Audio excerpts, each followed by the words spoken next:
Hi to everyone. So next మన topic ఏంటంటే de Broglie principal.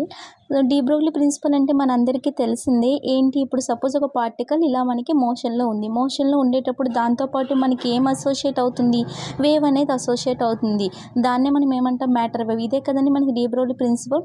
So ఇక్కడ మనకి వేవ్ లెంత్కి ఫార్ములా ఏంటి, వేవ్ లెంత్ దేంతో డినోట్ చేస్తాం, లాంబ్డా ఈక్వల్ టు ఫార్ములా ఏంటి, h/p. అయితే ఈ లాంబ్డా అనేది మనకి, ఈ వేవ్ లెంత్ అనేది మనకి టూ మోషన్స్ ఉంటాయి. మనకి relativistic motion, non relativistic motion. అసలు ఆ రెండు ఏంటి, ఆ రెండింటికి లాంబ్డా ఎలా ఉంటుంది అనేది ఒకసారి చూద్దాం. చూసాక మనకి ఆ ఎలక్ట్రాన్కి వేవ్ లెంత్ ఎంత ఉంటుంది, అలానే మనకి ప్రోటాన్కి ఎంత. నెక్స్ట్ 1 సెకండ్ అండి. అలానే మనకి ఆల్ఫా పార్టికల్కి ఎంత, ఎలక్ట్రాన్కి ఎంత, ప్రోటాన్కి ఎంత, అలానే ఆల్ఫా పార్టికల్కి, న్యూట్రాన్కి, ఇలా మనం కొన్నిటికి క్యాలిక్యులేట్ చేస్తాం. నెక్స్ట్ ఏంటి అంటే మనకి నాన్ రిలేటివిస్టిక్ మోషన్లో చెప్తా. ఫస్ట్ ఆఫ్ ఆల్ నేను మీకు ఫార్ములాస్ గురించి చెప్తాను చూడండి. సో ఇక్కడ చూసుకుంటే మనకి ఈక్వల్ టు మనకి ఫార్ములా ఏంటి, ఎలా వచ్చిందని ప్రూఫ్ చూపిస్తున్నాను అండి. ఈక్వల్ టు మనందరికీ తెలుసు mc² అని, దాని ఫస్ట్ ఈక్వేషన్ అనుకోండి. అలానే ఈక్వల్ టు మనకి ఏం తెలుసు, న్యూ ఈక్వల్ టు ఏమని తెలుసు మనకి, c/λ.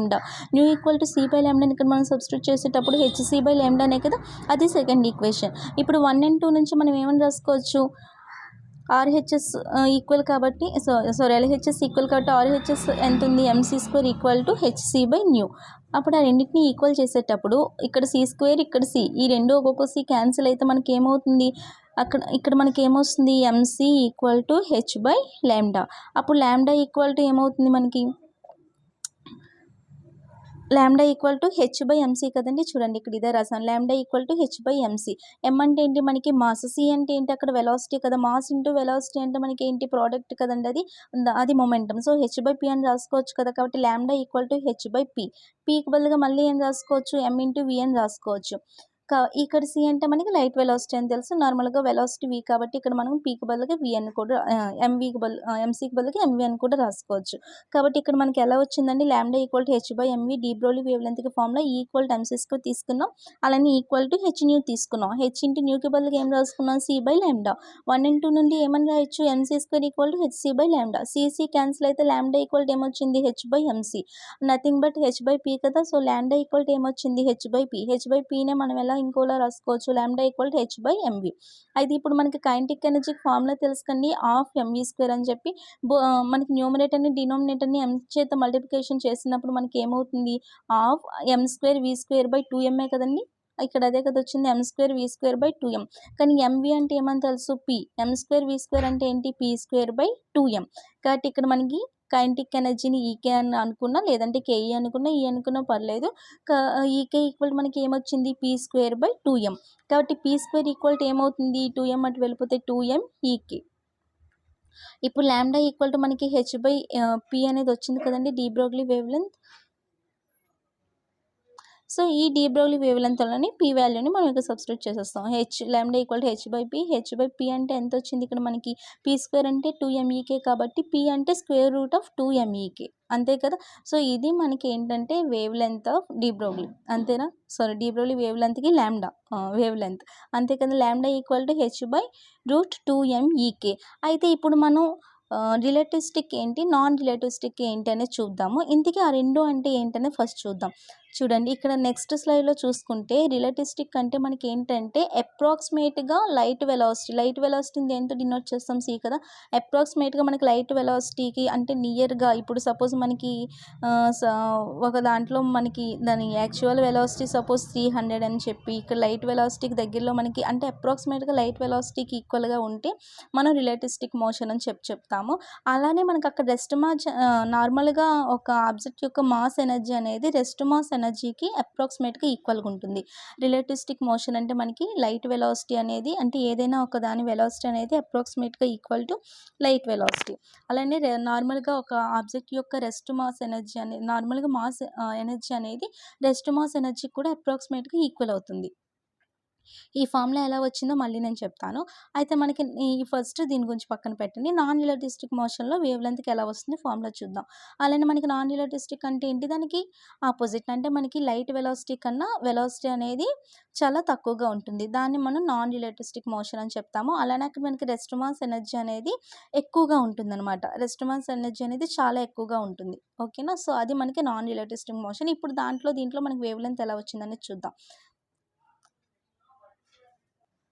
చూడండి ప్రీవియస్ స్లైడ్‌లోకొచ్చినప్పుడు ఇక్కడ మనకి లాంబ్డా ఈక్వల్ టు ఎంత వరకు చెప్పాను? ఇంతవరకు చెప్పాను కదా! H by square root of 2 MEK. అయితే ఇక్కడ మనకి ఈకే అంటే ఏంటి? కైనెటిక్ ఎనర్జీ కదా! అయితే మనకి ఇక్కడ కైనెటిక్ ఎనర్జీ ఎలా ఇక్కడ ఈకే ఈక్వల్ టు క్యూవీ అని రాసుకున్నామంటే ఏదైనా ఒక చార్జ్డ్ పార్టికల్‌పై మనకి పొటెన్షియల్ వీని మనం అప్లై చేసేటప్పుడు అక్కడ మనకి కైనెటిక్ ఎనర్జీ ఎంత అవుతుంది? క్యూవీ అవుతుందనమాట. కాబట్టి ఇక్కడ మనకి ఇన్‌స్టెడ్ ఆఫ్ ఈకే మనం ఏమని రాసుకోవచ్చు? క్యూవీ అని రాసుకోవచ్చు. ఇలా అయినా మనం రాసుకోవచ్చు వేవ్ లెంగ్త్‌కి ఫార్ములా డీ బ్రోగ్లీకి సంబంధించి, లేదంటే ఇలా అయినా రాసుకోవచ్చు. ఓకేనా? Lambda equal to H by square root of 2 ఎంఈకనైనా రాయొచ్చు, లేదంటే H by square root of 2 ఎంక్యూవి.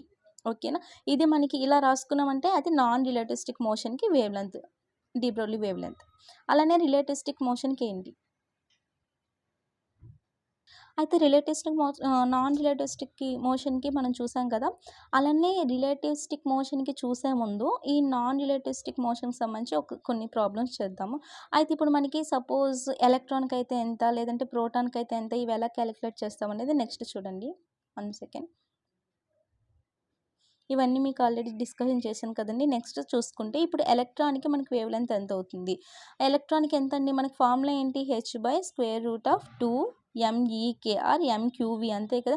ఇప్పుడు ఎలక్ట్రాన్‌కి తీసుకుంటే ఎంత? హెచ్ అంటే మనందరికీ తెలుసు ప్లాంక్ కాన్స్టెంట్ వాల్యూ 6.16 × 10⁻³ కదా! అయితే అలానే డినామినేటర్‌లో ఎంతొస్తుంది? 2 ఇంటూ ఎమ్ అంటే మనకి ఎలక్ట్రాన్ యొక్క మాస్ తెలుసు 9 × 10⁻31 కేజీస్ అని చెప్పి, అలానే క్యూ మనకి చార్జ్ వాల్యూ కూడా తెలుసు 1.6 × 10⁻19 కూలమ్స్ అని. ఆ తర్వాత వి అలానే ఉంచేయండి. ఇవంతా మీరు క్యాలిక్యులేషన్ చేస్తే మీకు ఇక్కడ ఆన్సర్ ఎంత వస్తుందంటే 12.27 × 10⁻20/√v. వి ఉంది కదా! అలానే ఉంచేసాం. మీటర్స్‌లో ఉంది. మనకి మీటర్స్‌ని యాంగ్స్ట్రమ్స్‌లో చేంజ్ చేయాలంటే ఎలా? 1 యాంగ్స్ట్రమ్ ఈక్వల్ టు 10⁻−10 మీటర్స్ కదా! ఇప్పుడు యాంగ్స్ట్రమ్స్‌లోకి చేంజ్ చేసేటప్పుడు 12.27/√v యాంగ్స్ట్రమ్స్. ఇది మనకి ఎలక్ట్రాన్‌కి సంబంధించి. అలానే ప్రోటాన్‌కి సంబంధించి కూడా కాలిక్యులేట్ చేస్తే లాంబ్డా ఈక్వల్ ఫార్ములా ఏంటి? H by square root of 2 MEV.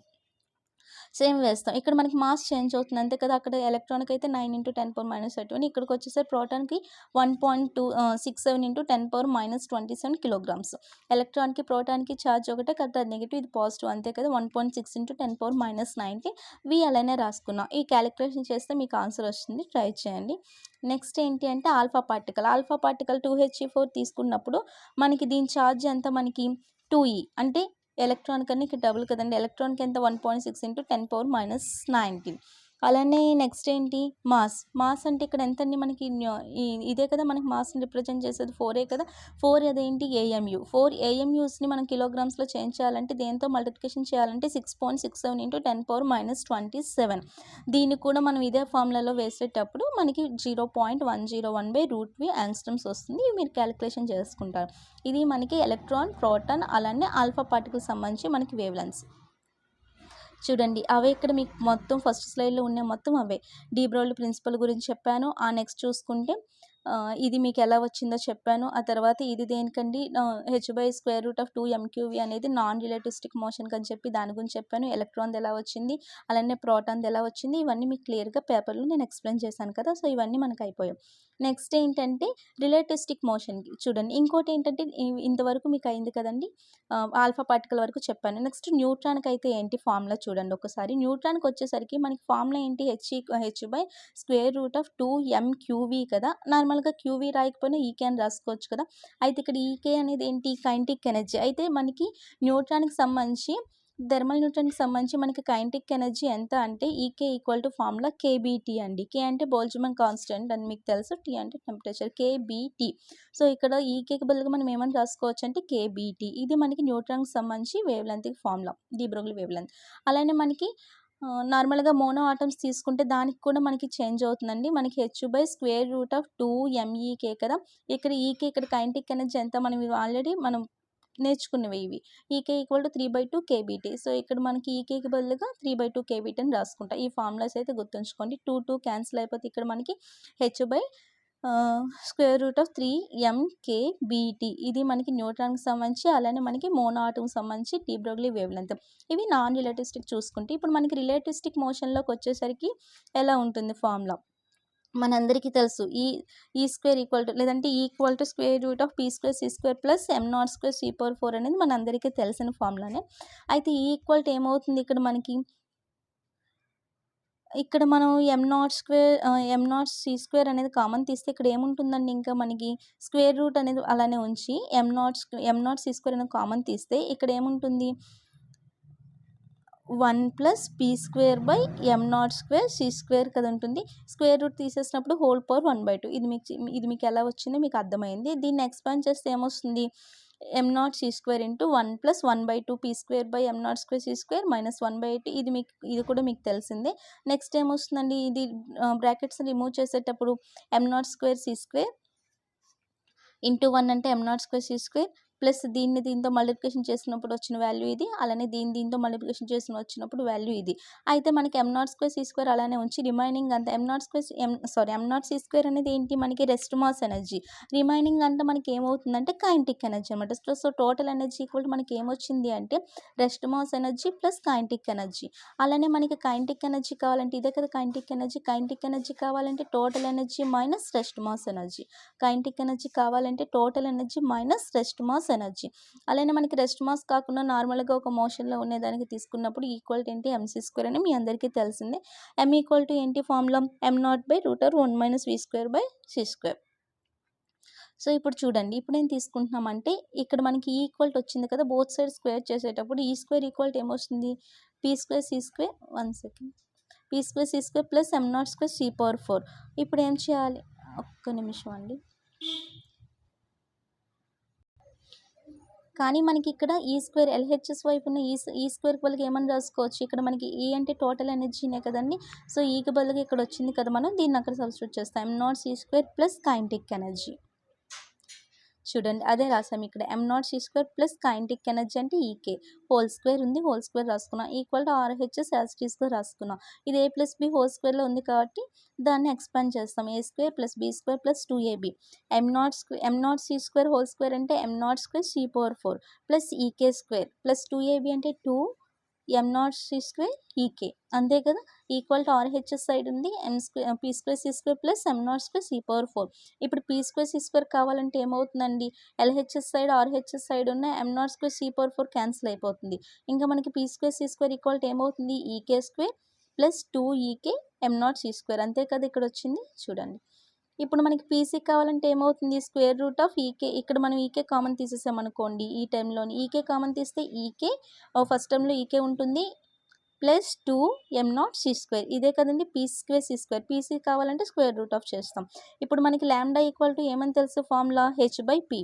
P అంటే ఏంటి, ఎంవి, హెచ్ బై ఎంవి, అంతేనా. లేదు అంటే ఇక్కడ మనం చూడండి, ల్యాండా equal to H by P కదా, ఇది ఇలానే ఉంచి బోత్ సైడ్స్ మనకి న్యూమరేటర్ డినామినేటర్ సితో మల్టిప్లికేషన్ చేస్తే హెచ్సి అలానే రాసుకుంటాం. పీసీకి బదులుగా మనకు వచ్చింది కదండి, దీన్ని వేసుకుంటాం. హెచ్సి బై ఇది మనకి ఫార్ములా. ఇది మనకి ఏంటి, రిలేటివిస్టిక్ మోషన్కి wavelength, de Broglie wavelength formula ఇది. అయితే మీకు ఇక్కడ 3 క్వశ్చన్స్ ఉన్నాయండి. ఈ 3 క్వశ్చన్స్ 1 సెకండ్, ఇది 3 క్వశ్చన్స్ మీరు ఆన్సర్ చేయండి.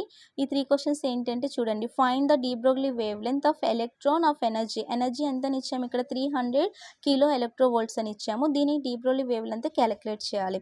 అలానే find the de Broglie wavelength of proton సంబంధించి ఎనర్జీ ఎంత ఇచ్చాము, 1 మెగా ఎలక్ట్రోవోల్ట్స్ ఇచ్చాము. దానికి డి బ్రోగ్లీ వేవ్ లెంత్ ఎంత.